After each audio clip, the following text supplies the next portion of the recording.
Guys, Advent just simply means to have something arrive. We anticipate the arrival of something. And every time we spend the month of December celebrating Advent, we pay attention to the arrival of Jesus Christ into this world again.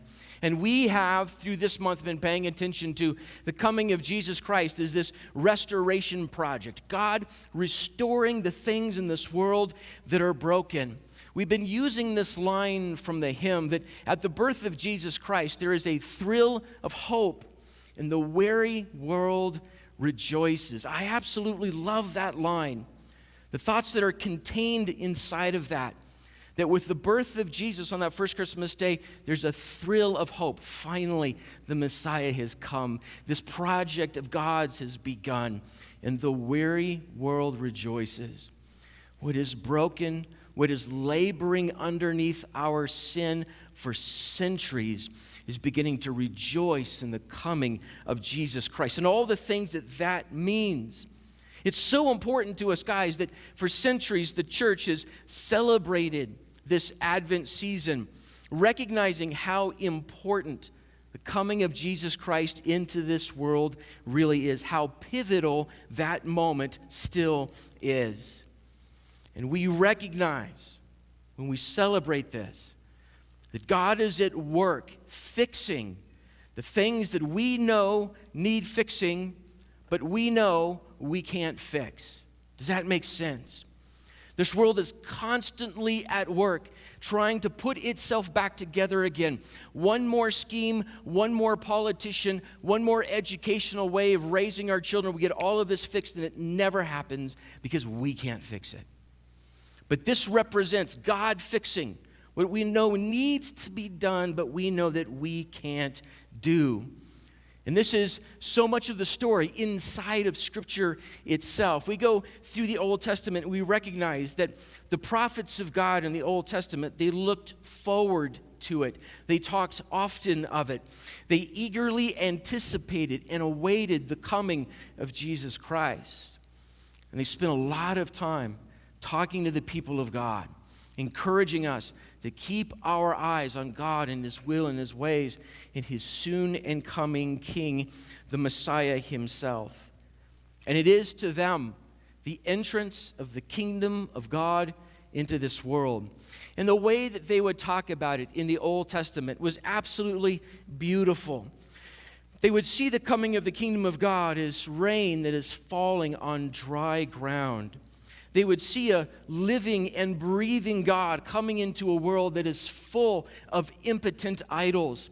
The prophets would say things like this: you craft idols for yourselves that have eyes but they can't see. They have lips but they can't speak. They have hands but they can't do anything. But this living, breathing, real God is entering into this world full of false idols. They would see it as justice coming into a world that is full of corruption. We read it a little bit this morning. They saw it as a Prince of Peace coming into the middle of our strife and our struggle. Life coming to conquer death, and as light that is shining in a land that knows nothing but darkness. Through the Old Testament, that movement makes its way through the words of the prophets. And then we read part of the story this morning that when the moment comes, these angels show up to these shepherds, these simple, humble shepherds on the side of a field taking care of their flock in the middle of the night. And they get this glorious explosion of this angelic chorus. It's absolutely incredible who the shepherds see and what they hear. And they hear the story of the birth of the Messiah, and to them, they know exactly what it means. So they go and do what the angels told them to do. They find Mary and Joseph and the baby in the manger, and they worship. Isn't that stunning?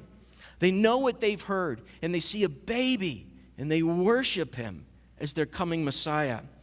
To remind us of part of that story, and maybe you've already heard Linus tell you this year, I don't know, but let's hear it again in Luke chapter 2.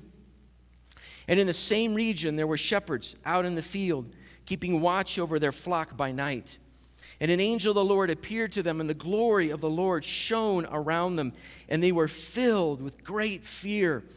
And the angel said to them, "Fear not, for behold, I bring you good news of great joy that will be for all the people. For unto you is born this day in the city of David a Savior, who is Christ the Lord. And this will be a sign for you. You will find a baby wrapped in swaddling clothes and lying in a manger." And suddenly there was with the angel a multitude of the heavenly host, praising God and saying, "Glory to God in the highest, and on earth peace among those with whom he is pleased." I continue to be stunned by just the sight of that moment and how God chooses to announce his birth to these shepherds with this angelic chorus. It's beautiful. It makes its way through the Old Testament. It's announced in stunning fashion to these shepherds in the New Testament. And the church has considered this so important that we continue to celebrate it every single year. It's part of our regular rhythm to pay attention to the coming of Jesus Christ, what it means to anticipate his coming, even still to come yet again, and to live for the glory of God. So at Advent, we reflect again on what it means for us to anticipate the coming of our Messiah, to wait for the hope of our salvation to come and to bring light into our world and our darkness. One of those Old Testament prophets who saw the coming of the Messiah about as clearly as any of those prophets did was the prophet Isaiah. And during his lifetime, while he is speaking and living and doing what he does, he sees clearly the darkness that exists amongst the people of God. It's the darkness of their own sin, their own rebellion against the will and the way of the Lord. And for them, it was also the darkness and the difficulty of actual real enemies who wanted to destroy them, get rid of their nation. And so there was genuine fear and darkness among them then. And so Isaiah sees the need for light to come to the people of God from the outside. It's nothing that they can create from within. It has to be given to them by God himself. So here's part of that story again in Isaiah chapter 9. He says this, "And the people who walked in darkness have seen a great light. Those who dwelt in a land of deep darkness, on them has light shined. You have multiplied the nation, and you have increased its joy. They rejoice before you as with joy at the harvest, as they are glad when they divide the spoil." Guys, the good news of Jesus Christ comes at the intersection of darkness and light. It's critical that we understand this intersection. If we do not believe that there is darkness either within us or in the world around us, then when the light shows up, we don't even know what it means. We don't know what it's for. If we don't recognize the darkness, the light can come and it won't make any sense to us. Or maybe what we feel and sense and know is the darkness and it's overwhelming, but we don't believe that the light is powerful enough to deal with the darkness. And that's not good news either.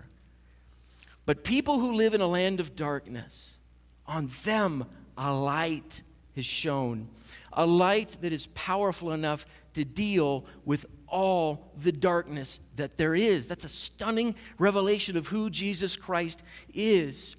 You see, guys, our lives, no matter how good we feel about them, they are spent in darkness relative to the light that Jesus Christ offers us. All of us long for meaning and purpose and rootedness and stability inside of our lives. Now, when we, or if we, reject God and his message, we don't suddenly stop hunting for meaning and purpose. We just now look for it in far more shallow places. The sun itself is shining, and if we reject the light of the sun, we run around with 60-watt bulbs believing that this is all that we need. But we find this in Jesus Christ as we do nowhere else. So Isaiah sees something beautiful.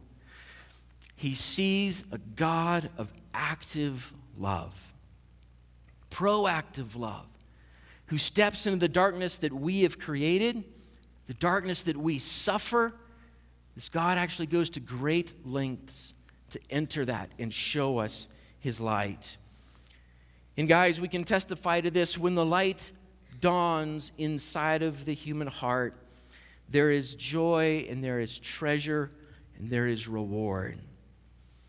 And guys, so often the greatest hindrance to this joy that Jesus Christ offers happens when we mistake our darkness for all the light we need. That's often the greatest hindrance between us and what Christ brings. Now, there was a man who said that he recognized this, and he realized that he was actually walking and talking with the light of God. It was one of Christ's disciples, the Apostle John, and he speaks of this walking and talking with the light who is Jesus Christ.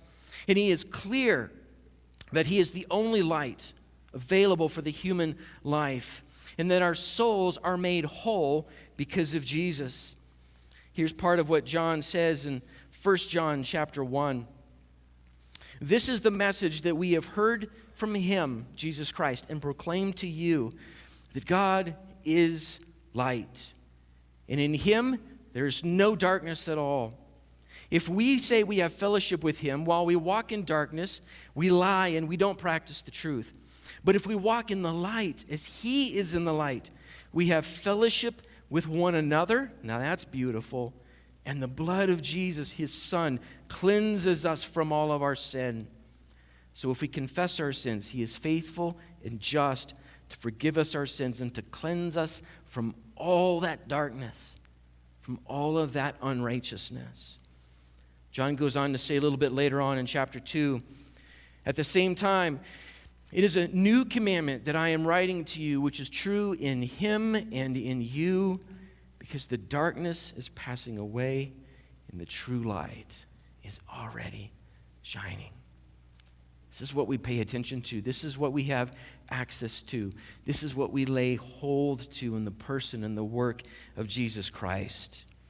And listen, guys, we cannot walk with God in any significant way without asking his light to dispel the darkness that is within us. The very nature of walking with Jesus Christ, of growing with him, is to have all of that forgiven by him and taken away by him, and his light dispelling that darkness.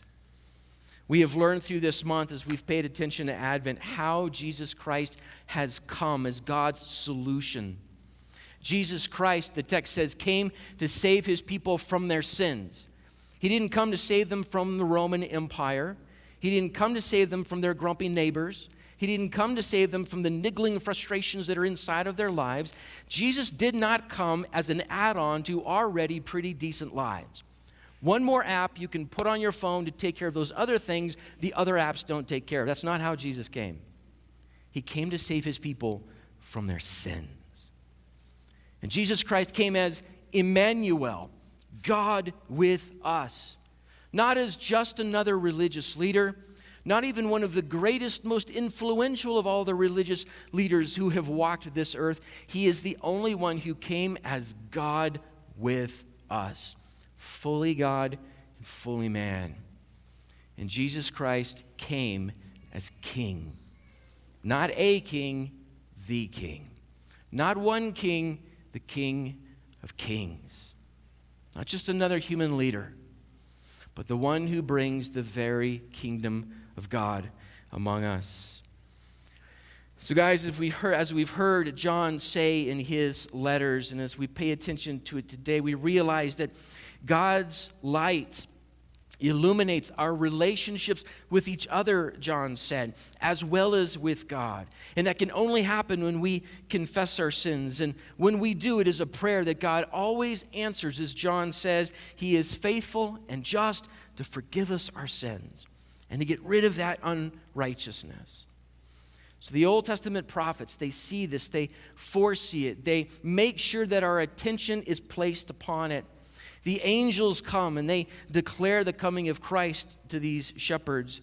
And John, the disciple, tells us how the light of Christ actually enters into our lives. So guys, this is important for us to hear from time to time. And we need to make sure that when we pay attention to Scripture, when we gather together as the body of Christ, we hear this kind of thing every now and then. There is more to this world than just our lives here on earth. There is more to you than just your biology. You are not just some sort of meat computer. You are body, soul, mind, and spirit. God created you in His image. You are an eternal creature who will survive death. There's more to this world than just the life that we live today. Guys, so the world was made to receive the Messiah, to receive what only He could give us. And I was made to need the Messiah. I need the birth of Jesus Christ. I need His advent into this life. C.S. Lewis is a wonderful Christian author, and in his book, Mere Christianity, he makes this wonderful case. He says that we were actually made for another world, and here's how he thinks to do that. He says, look, if you experience hunger, there is such a thing as food. If you experience thirst, then there is such a thing as water, something that will actually quench that thirst. And he says, if we have a need that goes too deep for this world to meet, then something outside of this world must meet it. So he says this, if I find in myself a desire which no experience in this world can satisfy, the most probable explanation is that I was made for another world. This is how we are created by God. So guys, it is the birth of Jesus Christ that meets that need, the deepest, most profound need inside of the human heart. And this is what I was made for.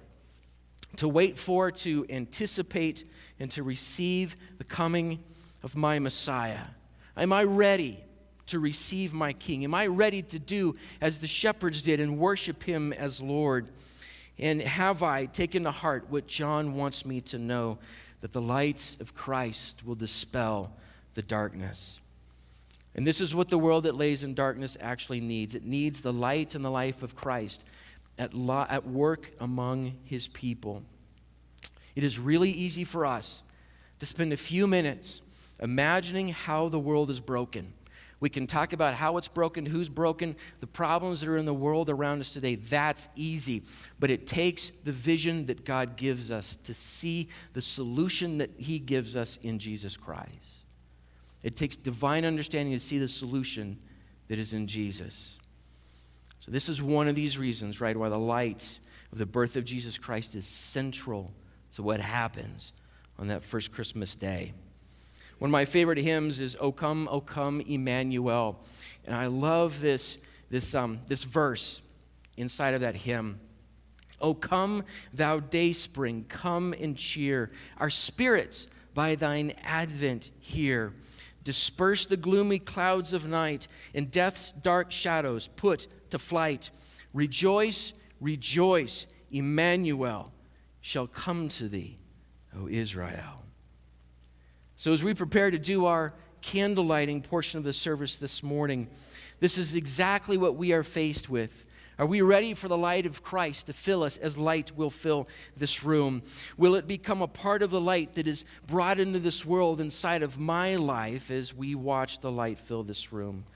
Will I let this life into death, and will I let it expel the darkness that is even within me? Let's pray